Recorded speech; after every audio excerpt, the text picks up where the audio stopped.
We've got the entire Nkuhuma pride, it looks like, and they are static around Buffelshoek Dam. And we've got the tiny little babies with, have a look there. That is properly cool.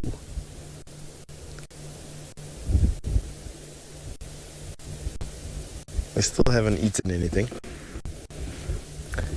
Now, it's not to say that they're not eating things. I mean, they'd fairly easily be able to catch impala relatively easily.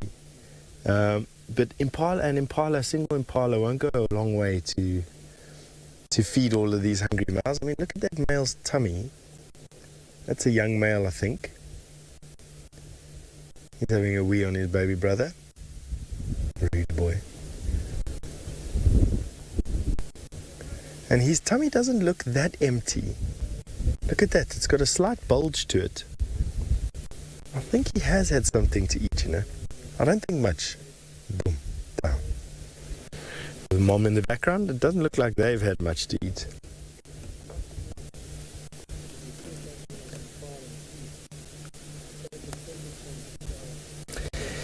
Crispy Chippy, you'd like to know how many cubs an adult lioness has? They can have anywhere from 1 to 6 cubs. The average is 2 to 4. With about a 70% mortality rate across the lion's entire African range. So in some areas, more cubs survive than others, and that's because environments are harsher in some areas than others. Excuse me. In this particular area, I think that the average mortality rate over the period of a couple of years is probably close to 70%.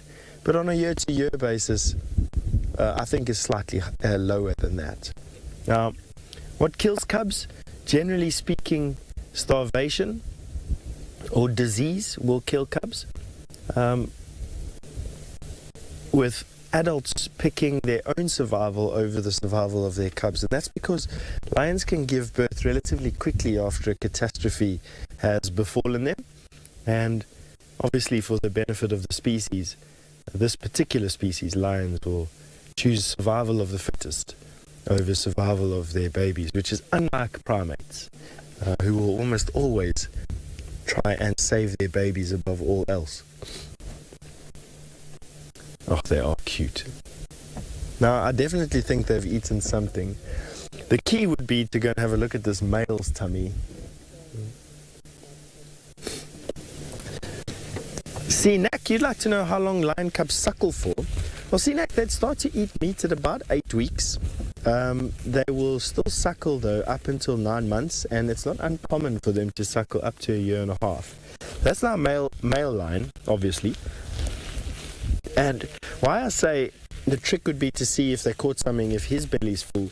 He's hanging around with these, no, of course his belly is hidden completely by that stick. He's hanging around with these females to make sure that any female coming into estrus is looked after and is covered by him. In return for that, he steals all their food. So I know it doesn't sound like a very comfortable and healthy relationship. But with this male around and with him being dominant over these females, or actually him being dominant in this area, he's not dominant over the females. He provides a safety net basically for these cubs.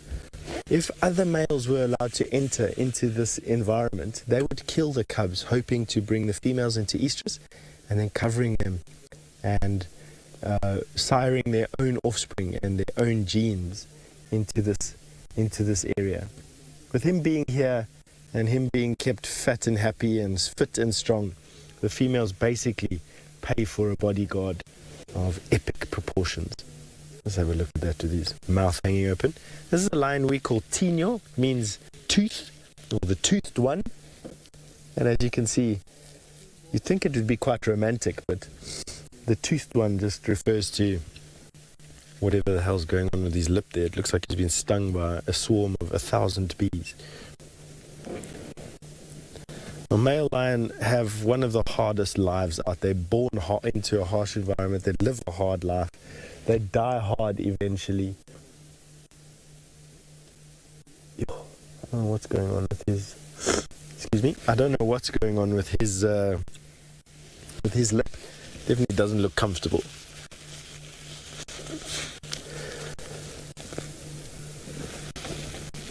Carl, you'd like to know if a lioness will still suckle cubs if her own has died? Yes, they will. They cooperatively nurse. They share nursing duties with one another. So any lactating mother will be able to suckle any cub and will do so. It's quite often the only thing that keeps cubs alive is the fact that mothers can share milk, or share the milk, the collective milk in the pride amongst all the babies that need it. And these little youngsters now can use every little bit of nutrition that they can muster. They're now part of the pride's movements per night.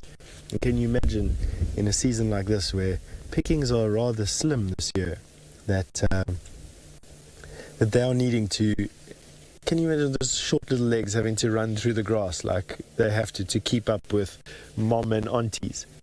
It'll be a monumental task.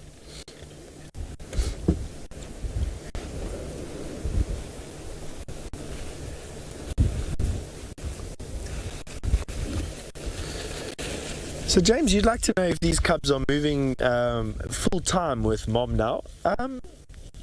No, I don't think so.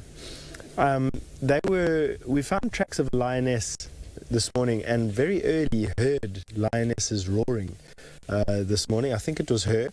I think she'd been storing these cubs in the drainage line system around Gallagher,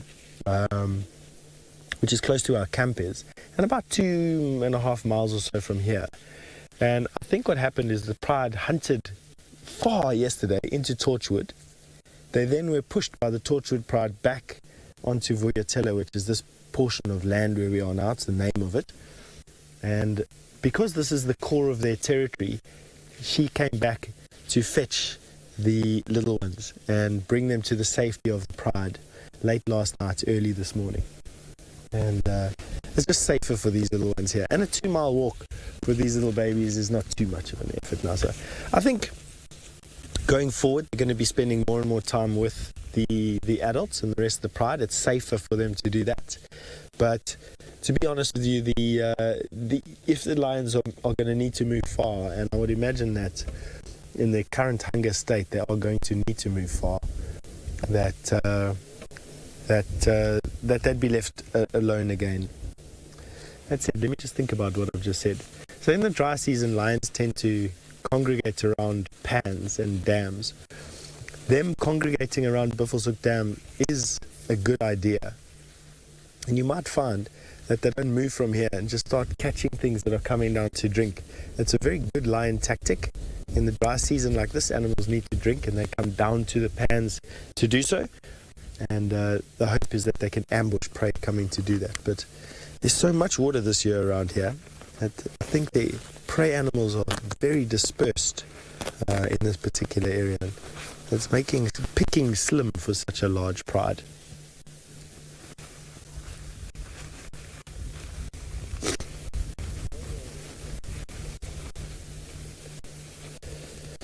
Sea Control, you'd like to know if males from the same coalition would ever kill each other's cubs?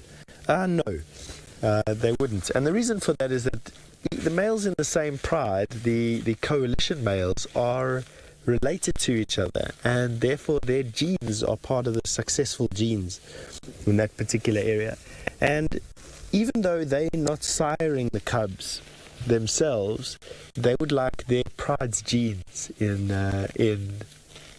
this particular pride, and it makes for a much deeper genetic pool, so to say, by not making it too specific.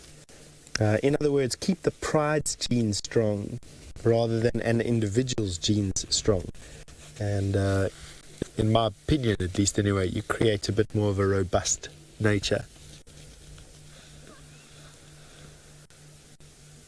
Excuse me going into a very nasally sound every now and again.